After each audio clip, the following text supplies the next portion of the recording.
ഇന്ന് നമുക്ക് വളരെ എളുപ്പത്തിൽ ഉണ്ണിയപ്പ ചട്ടിയിൽ ഒരു കേക്ക് ഉണ്ടാക്കാം. ഇതൊരു ഈവനിങ് സ്നാക്സ് ആയിട്ട് കഴിക്കാൻ പറ്റും.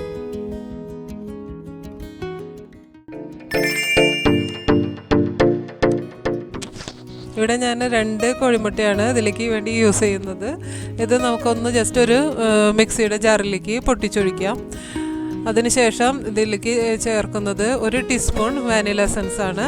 ഈ വാനില എസൻസും മുട്ടയും കൂടിയിട്ട് ഒന്ന് മിക്സ് ചെയ്തിട്ട് ജസ്റ്റ് ഒന്നൊരു കറക്കിയെടുക്കണം. ഇത് വാനില എസൻസ് എടുക്കുന്നത് മുട്ടയുടെ ഇതിൻ്റെ സ്മെല്ലില്ലാതിരിക്കാൻ വേണ്ടിയിട്ടാണ്. വേണമെങ്കിൽ ഏലക്കാപ്പൊടി വേണമെങ്കിൽ ചേർക്കാം വാനില എസൻസിന് പകരമായിട്ട്. ഇതൊന്ന് വെറുതെ ജസ്റ്റ് കറക്കിയെടുത്താൽ മതി. പിന്നെ ഇതിന് ആവശ്യമായിട്ട് 1 കപ്പ് മൈദ, അത് നമുക്ക് ഇഷ്ടമുള്ള യൂസ് ചെയ്യാം. 1 കപ്പ് ഏത് ഗ്ലാസ് എടുക്കണമെന്ന് വെച്ചാൽ അതിനനുസരിച്ച് തന്നെ അതിൽ തന്നെ അളവെടുക്കുക. പിന്നെ 1 ടീസ്പൂൺ ബേക്കിംഗ് പൗഡറാണ് ഇതിലേക്ക് എടുക്കുന്നത്. പിന്നെ 1 നുള്ള് ഉപ്പ്, പൊടിച്ച പഞ്ചസാര 1/2 കപ്പ്. ഇതെല്ലാം കൂടിയിട്ട് നന്നായിട്ട് ഒരു അരിപ്പയിൽ നന്നായിട്ട് മിക്സ് ചെയ്തിട്ട് എടുക്കുക. ഇതിൽ മെയിനായിട്ട് ശ്രദ്ധിക്കേണ്ടത് ഒരേ അളവ് കപ്പ് തന്നെ യൂസ് ചെയ്യുക. എന്നാലാണ് ഇതിൽ കറക്റ്റ് മെഷർമെൻറ്റ് വരുള്ളൂ. ഇതിന് ശേഷം നേരത്തെ വെച്ച് മുട്ട ചേർക്കുക. അടിച്ചു വെച്ച മുട്ട നന്നായിട്ട് മിക്സ് ചെയ്യുക. ഇത് നന്നായിട്ട് ഇതിൽ മിക്സ് ആക്കണം.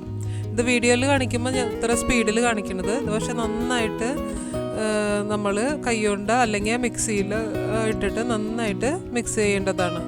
ഇതിൻ്റെ ബാറ്റിൽ നല്ല കട്ടിയാവാൻ പാടില്ല. അപ്പോൾ ഇതിൻ്റെ ആവശ്യത്തിന് അധികം പാലിൻ്റെ ആവശ്യമില്ല. കുറച്ചേശെ പാല്, ഒരു 3-4 ടേബിൾ സ്പൂൺ പാല് ഇതിൽ ആഡ് ചെയ്യേണ്ടതാണ്. അത് കഴിഞ്ഞ് നന്നായിട്ട് പാലും കൂടിയിട്ട് നന്നായിട്ട് എല്ലാ ഇതും കൂടിയിട്ട് മിക്സ് ചെയ്യുക.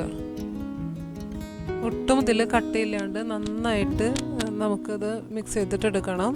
പിന്നെ ഇതിൽ ഞാൻ ഫസ്റ്റ് 4 ടീസ്പൂണ് പാലാണ് ഒഴിച്ചിരിക്കുന്നത്. പിന്നെ കുറച്ചും കൂടി 2 ടീസ്പൂണും കൂടി പാല് ചേർക്കാം. മൊത്തം 1/2 കപ്പ് പാലാണ് ഞാൻ ഇതിൽ യൂസ് ചെയ്തിരിക്കുന്നത്.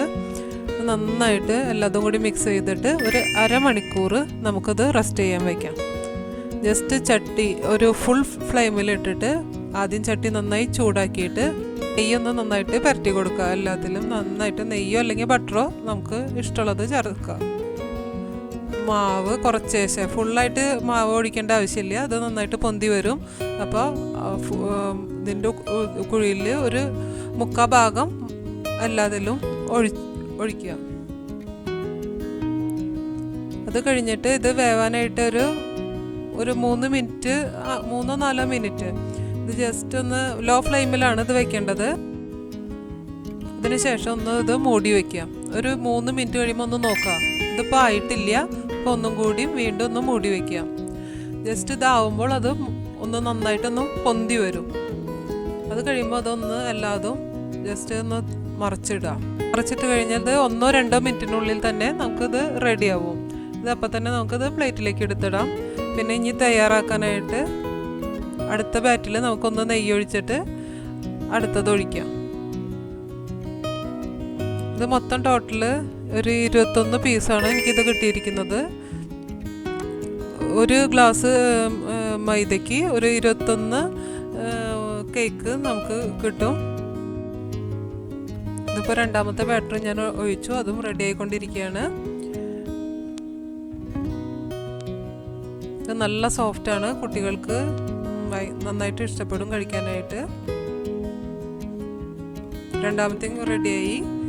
ഇനി നമുക്ക് കുറച്ച് നെയ്യും ഓരോ പ്രാവശ്യം കഴിയും തോറും കുറച്ചേശം നെയ്യ് തടവി കൊടുക്കണം. ഇതിപ്പോൾ ഞാനിവിടെ യൂസ് ചെയ്തിരിക്കുന്നത് നോൺ സ്റ്റിക്ക് പാനാണ്. അതിലിപ്പോൾ അധികം നെയ്യുടെ ആവശ്യമില്ല. നെയ്യ് ഒഴിക്കും തോറും കുറച്ച് ടേസ്റ്റ് കൂടും. ഇതിപ്പോൾ 3ാമത്തെയും ബാറ്റിൽ റെഡിയായി. ഇപ്പം നമ്മുടെ എല്ലാ കേക്കും നമ്മുടെ ഉണ്ടാക്കി കഴിഞ്ഞു. ഇത് വളരെ സിമ്പിളായിട്ട് നമുക്ക് പെട്ടെന്ന് തന്നെ നമുക്ക് വീട്ടിൽ തയ്യാറാക്കി എടുക്കാൻ പറ്റും. നിങ്ങളെല്ലാവരും ഇതൊന്ന് ട്രൈ ചെയ്ത് നോക്കുക. എന്നിട്ട് താഴെ കമൻറ്റ് ചെയ്യുക. ഇത് കുട്ടികൾക്ക് വളരെയധികം ഇഷ്ടപ്പെടും. ഇത് നല്ല സോഫ്റ്റ് ആയിട്ടുള്ളൊരു കേക്കാണ്. ഇത് കുട്ടികൾക്ക് വളരെ ഇഷ്ടപ്പെടും. എല്ലാവരും ഒന്ന് ട്രൈ ചെയ്ത് ചെയ്യുക. Thank you.